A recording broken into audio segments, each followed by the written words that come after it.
May 31. At para alamin ang latest sa Bagyong Domeng, narito ang update mula sa Pag-asa Weather Forecasting Center. Magandang umaga. Kanina nga pong 12:30 a.m. ay nakapasok na ng ating Philippine Area of Responsibility yung binabantayan natin na bagyo, itong tropical storm na may international name na Jangmi. At dahil nakapasok na po ito ng ating PAR, ay tatawagin na po natin ito sa local name na Domeng. Si Bagyong Domeng po ay huli po nating namataan sa layong 1,345 kilometers sa silangan ng southeastern Luzon. Tropical storm category po ito, may taglay na hangin na aabot sa 75 kilometers per hour at pagbugso na aabot sa 90 kilometers per hour. Sa kasalukuyan nga, kumikilos po ito pa northwestward sa bilis na 20 kilometers per hour. Sa ngayon, hindi pa po ito direkta nakakaapekto sa ating bansa. Ngunit yung buntot lamang po nito o yung trough, ito po yung magdadala ng mga pag-ulan at makulimlim na panahon dito sa may Eastern Visayas maging sa may Caraga region.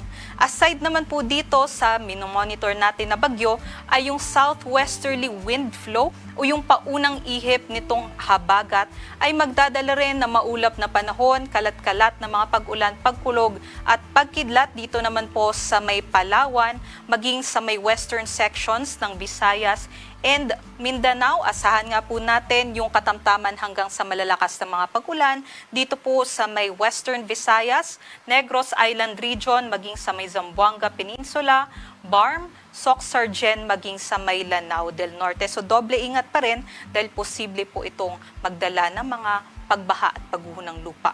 Other parts of the country naman po, kahit may bagyo po tayo, magiging mainit pa rin at maalinsangan, lalong-lalo na po sa malaking bahagi naman ng Luzon. So meron pa rin po tayong matataas na heat index ngayong araw. Base naman po sa ating latest forecast track and intensity, ito pong si Bagyong Domeng, meron po siyang lawak na aabot po ng 800 kilometers. Ngunit malayo po ito sa ating mga kalupaan. Kung mapapansin nyo nga po, mababa yung tsansa na ito po'y mag-landfall. At sa nakikita natin, ito nga po'y magno-northwestward at magno-northward over the forecast period at mag-stay po siya dito sa may area ng Philippine Sea. So sa nakikita natin, within the next few hours ay maaaring mas lumakas pa itong si Bagyong Domeng, maging severe tropical storm, possibly by 2 p.m. at maging typhoon category naman po bukas araw ng Sabado. Nakikita din po natin na hanggang typhoon category lamang po ito habang binabaybay ang Philippine Sea at pagsapit naman po ng Sunday ay north-northward o northward patungo naman po sa may Japan area. Makakalabas po ito ng ating Philippine Area of Responsibility possibly po by Monday. Ngunit kahit malayo po ito sa ating mga kalupaan, ay maaari po itong magdala ng mga pabugso-bugsong hangin at meron din po itong epekto sa ating mga karagatan. So expect po natin dito sa may Eastern Seaboard ay magkakaroon po tayo ng mga masungit na panahon and also yung matataas na mga pag-alon. So possibly magkaroon din po tayo ng coastal gale warning dito po sa may extreme northern Luzon over the weekend. At aside po dyan, may indirect effect din po ito sa ating panahon sa susunod na 4 na araw. So ano nga pong direct or indirect effect nito sa ating panahon? Maaari pong ma-enhance o mapalakas nito yung southwesterly wind flow o kumbaga kanya pong possibly po magkaroon ng mga pag-ulan dulot nitong paunang ihip ng habagat. So possibly tomorrow ay magkaroon pa rin po ng epekto yung southwesterly wind flow dito sa may Palawan and western sections of Visayas and Mindanao. But starting Sunday hanggang sa Tuesday ay meron ng enhancement o kumbaga kanya nga pong hihilahin yung hangin patungo dito sa ating landmass dahil malakas nga po ito na bagyo.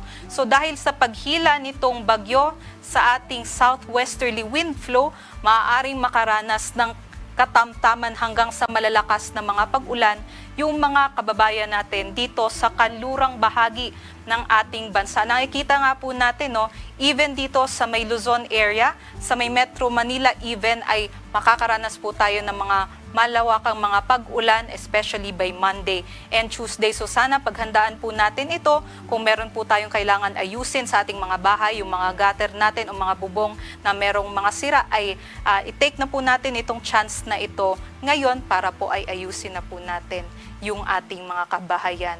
Dahil posible po yung mga pagbaha at pagguho ng lupa dahil dito sa enhancement ng southwesterly wind flow. Para naman po sa ating pagsimula ng ating rainy season o yung ating habagat, no, nakikita natin within the next few days, possibly by first week of June, ay magdeklara na tayo ng simula ng ating habagat.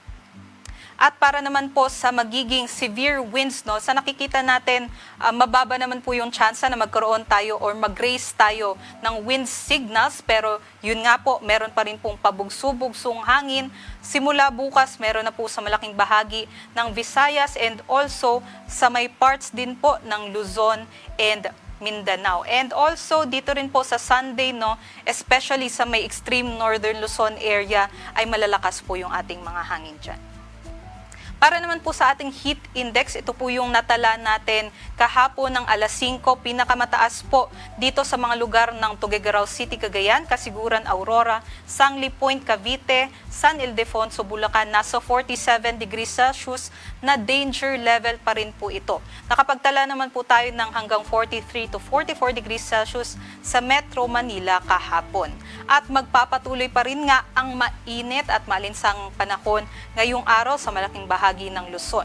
So expected pa rin po natin hanggang danger level na heat index dito sa Metro Manila 43 to 44 degrees Celsius pa rin at 47 degrees Celsius pa rin po sa may Kasiguran, Aurora, maging sa may Sangli Point, Cavite. So yung heat index po ay pinagsamang epekto ng init ng hangin and also yung halumigmig. So kung meron po tayong danger level na heat index, ay maaari po itong magdulot ng heat exhaustion, heat cramps, and in worst case scenarios, yung heat stroke. So delikado, magdala pa rin po tayo ng payong kung lalabas po tayo at stay hydrated po tayong lahat. Sa ngayon, wala naman po tayong nakataas na gale warning sa ating mga seaports.